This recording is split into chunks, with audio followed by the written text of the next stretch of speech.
বিশ্বকাপ সেমিফাইনাল আর্জেন্টিনার প্রতিপক্ষ ইংল্যান্ড। আর এটা তো কোনো একটা সাধারণ ম্যাচ নয়, অবশ্যই বিশ্বকাপ সেমিফাইনাল। আর তার উপরে গোটা ফুটবল বিশ্বে যে দুটো দেশের সবচেয়ে আদায় কাজ করার সম্পর্ক, তুতু মেমে সম্পর্ক, মার্কাটারি সম্পর্ক, সেই দুই দেশের লড়াই, যে ইতিহাস, যে লড়াইয়ের সংগ্রাম, সেগুলো আপনাদের অলরেডি শুনিয়েছি অন্য ভিডিওয়ে, সেই গল্প তুলেও ধরেছি। তবে এই ভিডিওটা একদমই সম্পূর্ণ টেকনিক্যাল দিক থেকে আলোচনা করার জন্য। আর্জেন্টিনা এবং ইংল্যান্ডে কে এগিয়ে কে পিছিয়ে, কার শক্তি কোন দিকে, কোন দিক দুর্বলতা অন্য দলের ক্ষেত্রে, মানে শক্তি দুর্বলতা নিয়ে আলোচনা হবে, মেসি নিয়ে কথা হবে বেলিংহাম কিংবা হ্যারি কেনকে নিয়ে। এই লড়াইয়ে প্রথমেই বলি, এইসব ম্যাচ অলওয়েজ 50-50, পরিসংখ্যান একদিকে, 90 মিনিটের লড়াই একদিকে।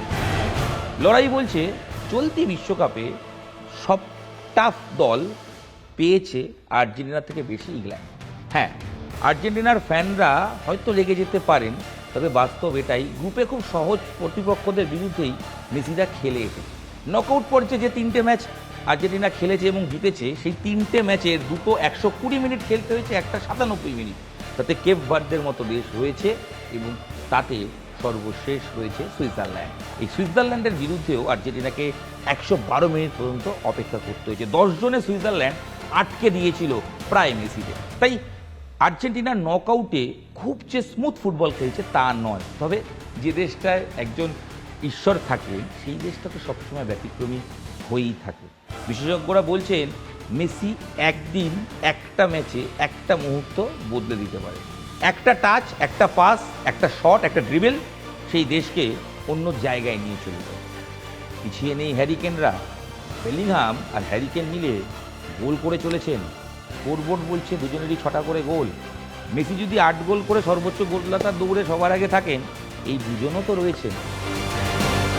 যদি শক্তি দুর্বলতা নিয়ে আলোচনা করতে হয় তাহলে শুরুতেই বলি, আর্জেন্টিনার শক্তি অবশ্যই মেসি, তার সঙ্গে এই আলভারেজদের দুরন্ত পার্টনারশিপ। মেসি গোল করছেন বা লাস্ট ম্যাচে যেমন অ্যাসিস্ট করেছেন, তার বল থেকে গোল করার ক্ষমতা রাখেন অ্যালিস্টার কিংবা এই আলভারেজরা। মানে আর্জেন্টিনা দল শুধু যে মেসি নির্ভর তা নয়, দলের বাকিরাও তৈরি। মেসি তার জন্য বল নিজে আটকে গেলে বাকিদের জন্য বল বানিয়ে দিচ্ছেন, সেখান থেকে গোল হচ্ছে, না হলে বাকিরা মেসির জন্য বল দিচ্ছেন। এই সামঞ্জস্য আর্জেন্টিনার সবচেয়ে প্লাস পয়েন্ট। তবে আর্জেন্টিনার চিন্তার কারণ ডিফেন্স এবং টানা ম্যাচ খেলা ধকল। টানা 3টে নকআউটের ম্যাচ যখন আপনি অতিরিক্ত সময় পর্যন্ত খেলবেন, আপনার উপর একটা ফিজিক্যালি প্রেশার হবে, সেটা অবশ্যই আর্জেন্টিনার রয়েছে। আর ডিফেন্স প্রত্যেকটা ম্যাচে গোল খেয়েছে, এক সরল রেখায় মাঝে মধ্যে দাঁড়িয়ে পড়ছে, 2 সেন্ট্রাল ডিফেন্সের মধ্যে গ্যাপ তৈরি হচ্ছে। মার্টিনেজও আগের বিশ্বকাপের মতো ততোধি সব প্রতিভ বা অত ক্ষিপ্র গোলকিপিং হয়তো করতে পারছেন না, 2-1 জায়গায় ভুলচুক করছেন। তবে এইসব ম্যাচে তো এইসব বলে লাভ নেই, এগুলো শক্তি দুর্বলতা আলোচনার ক্ষেত্রে আমরা বলি, বাকিটা সময় বলবো। আর ইংল্যান্ডের ক্ষেত্রে ক্রোয়েশিয়াকে হারিয়ে আসা দলটা শেষ ম্যাচে দুরন্ত লড়াই করেছে এবং শেষ ম্যাচে জিতেছে কার বিরুদ্ধে? নাম নরওয়ে। যে নরওয়ে আর্লিং হালান্ড এই বিশ্বকাপের সবচেয়ে ত্রাস ছিলেন, সেই দলটাকে আটকে দিয়ে বেলিংহামের জোড়া গোলে জিতেছে ইংল্যান্ড। এই ইংল্যান্ড অন্যান্য বারের থেকে একটু আলাদা। কোথায় আলাদা? টিমটা শুধু একজন নির্ভর নয়। বেকহ্যাম একসময় দেখা গেছে, কখনো ওয়েন রুনি, কখনো দেখা গেছে ল্যাম্পার্ড, জেরার্ড। আসলে কোনো একজন দুজনের ওপর ইংল্যান্ড নির্ভর করে বারবার খেলতে চলে এসেছে। তবে এবার ইংল্যান্ডের এই থমাস তুচেল যে কোচ, তিনি টাফ কোচ, ক্লাব ফুটবলে যথেষ্ট নামডাক। তিনি দলটাকে তৈরি করেছেন একেবারে যন্ত্রের মতো এবং টিমের যেখানে যেখানে খামতি ছিল সেই জায়গাগুলো তিনি ভরিয়ে দিয়েছেন রিজার্ভ বেঞ্চের প্লেয়ার দিয়ে। সাকার মতো প্লেয়ারকে তিনি রিজার্ভ বেঞ্চের থেকে সেকেন্ড হাফে নামাচ্ছেন, দল যেটায় বাড়তি সুবিধে পাচ্ছে। বেলিংহাম আর হ্যারি কেনের জুটি ইংল্যান্ডকে আলাদা ভরসা দিচ্ছে। তবে ওই গোল খাওয়ার প্রবণতা ইংল্যান্ডেরও রয়েছে। ইংল্যান্ডের দুর্বলতা বলতে গেলে হিসাব করে দেখে প্রত্যেকটা ম্যাচেই শুরুর দিকে গোল খেয়ে নিই, আর পজিটিভ দিক এখানেই গোল খেলেও গোল শোধ করছে। এই লড়াই দুই কোচের ট্যাকটিক্যাল যুদ্ধে। একদিকে স্কালোনি ব্যাক টু ব্যাক বিশ্বকাপ জয়ের হাতছানি, ইতিমধ্যেই আবার রেফারিং নিয়ে প্রচুর প্রশ্ন উঠেছে, আর্জেন্টিনাকে টেনে খেলানো হচ্ছে বলা হয়েছে। সেই নিয়ে স্কালোনি বলেছেন হতে পারে নাকি, আমরা খেলতে এসেছি, শক্তিতে লড়ছি, জিতছি। নিন্দুকেরা বলছেন যে আমরা রেফারির দয়া পাচ্ছি, হয় নাকি, আমরা ভালো খেলছি তাই জিতছি। তবে সেই বিতর্ক তো আছে। এই বিতর্ক মাথা দিতে চান না এই আর্জেন্টাইন কোচ। তিনি জানেন এবার সবচেয়ে বেশি সুযোগ বিশ্বকাপ জয় সম্ভাবনা, তার কারণ ওই মেসি আছেন, শেষবার বিশ্বকাপ খেলছেন। অন্যদিকে তুচেলের কথা বললাম, তিনি ট্যাকটিক্যালি অনেক সাউন্ড এবং তিনি অলওয়েজ আগের ম্যাচ জেতার পরও দলের সমালোচনা করেছেন, বলেছে দল জিতেছে, খারাপ খেলেছি। সেই নিয়ে আবার বেলিংহাম বলেছেন না, কোচ কি বলেছেন জানি না, আমরা তো ভালোই খেলেছি। কোচের সঙ্গে একটা তুতু মেমে অলরেডি ফুটবলারদের হয়েছে ইংল্যান্ডে। তবে ইংল্যান্ড শিবির জানে ইটস কামিং হোম। 1966 সালের পর থেকে ইংল্যান্ড কোনোবার বিশ্বকাপ চ্যাম্পিয়ন হতে পারেনি। সেই 60 বছরের ট্রফি খরা এবার কি কাটবে? সত্যি কি ট্রফি ঘরে ফিরবে? তার জন্য ব্রিটিশরা, এই থ্রি লায়ন্সরা সবচেয়ে কঠিন প্রতিপক্ষকে হারাতেই হবে। কারণ অন্যদিকে আর্জেন্টিনা ওই মেসির জন্য, কারণ তিনিই তো বিস্ময়, তিনি ইতিহাস, তিনি রেকর্ডধারী। মাঠে নামলে রেকর্ড হবেই। লড়াইটা শেষ পর্যন্ত মাঝমাঠ কার, সেদিকে যে মাঝমাঠ দখল করবে সেই শেষ হাসি হাসবে। তবে মেসির জন্য আলাদা প্ল্যানিং তুচেলকে করতেই হবে। এক মুহূর্ত মেসিকে ছেড়ে রাখা মানেই মেসি ম্যাজিক, কাঠিতে বল আর সবার চিৎকার গোল।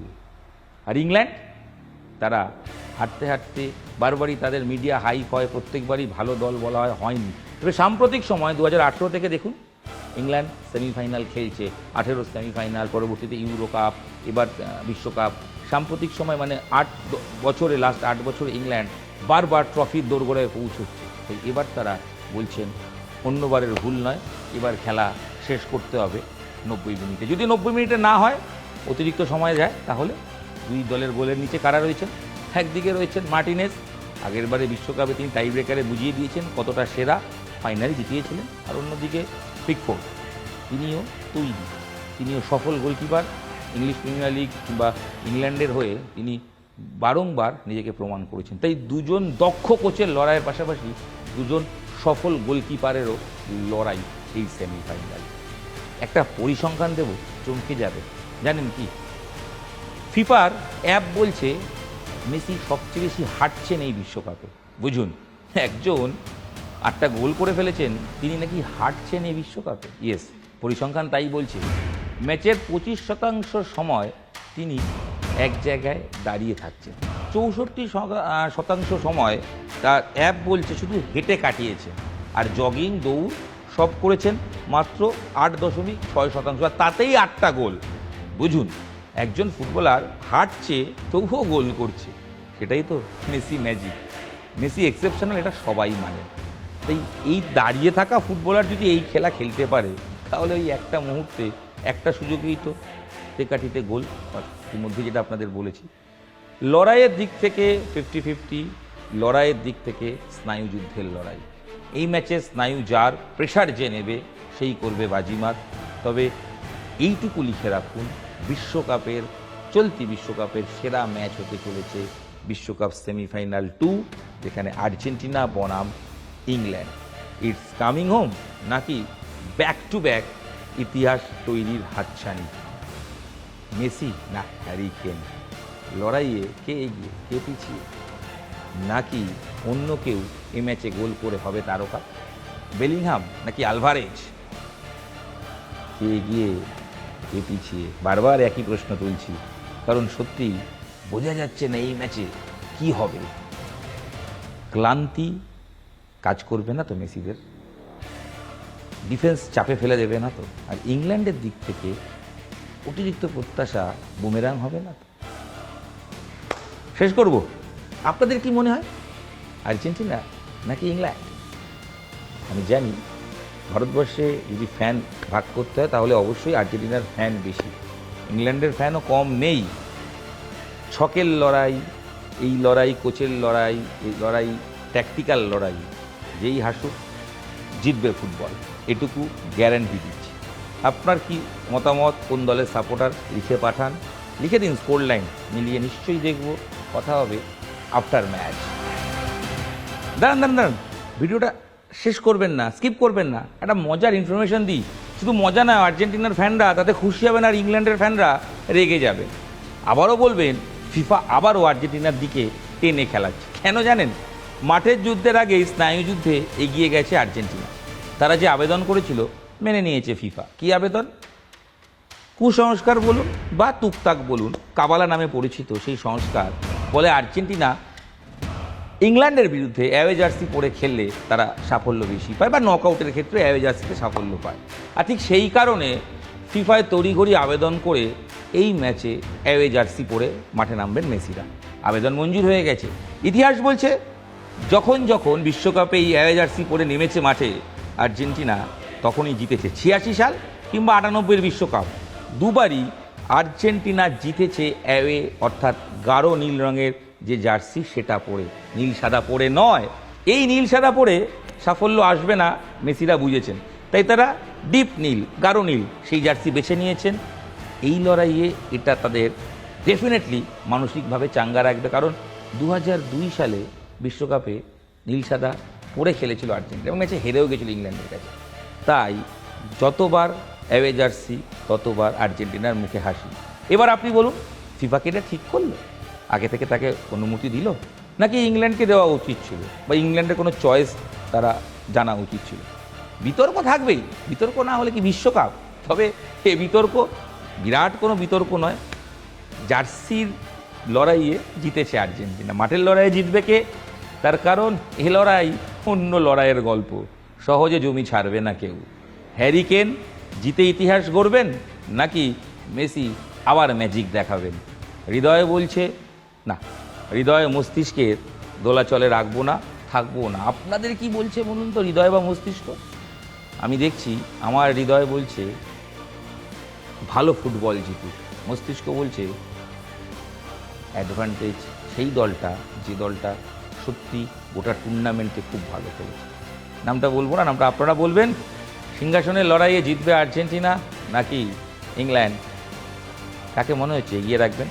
স্কোর আর অবশ্যই আপনার ফেভারিট টিম লিখে দিন। অন্য ম্যাচের মতো আবার রেফারিং বিতর্ক হবে না? এই প্রশ্নগুলো রাখছি কারণ বিশ্বকাপ ঘিরে এই বিতর্কগুলো আসছে। যাই হোক, বিতর্ক থাকবে, বিশ্বকাপ এভাবেই এগোবে, কারণ এটাই বিশ্বযুদ্ধে হবে। আপনি যখন কোনো যুদ্ধ জিতবেন তাতে কিছু না কিছু আলোচনা হবে, আর যে হারবে সে প্রশ্ন তুলবে, যে জিতবে সে তো সেলিব্রেট করবে। সময় আবারও বলছি উত্তর দেবে। শেষ করব যে সিংহাসনে বসেছিলাম সেই সিংহাসন দখলকার দেখা যাক ম্যাচ শেষের পরে আলোচনায় উঠে আসবে সেই গল্প। আপনাদের সঙ্গে আমি ইরণ রায় বর্মন ছিলাম। সেমিফাইনালের প্রিভিউ, ম্যাচ ঘিরে টেকনিক্যাল এবং ট্যাকটিক্যাল আলোচনা করলাম। এখানেই করছি এই ভিডিও শেষ। দেখা হচ্ছে পরবর্তী ভিডিও, সঙ্গে থাকুন। যে সিংহাসন, সেই সিংহাসনের লড়াইয়ে কে শেষ হাসি হাসবে আরেকটু অপেক্ষা করুন। বিশ্বকাপ একদম দোরগোড়ায় শেষ হওয়ার পথে। আপাতত বিদায় নেওয়ার পথে।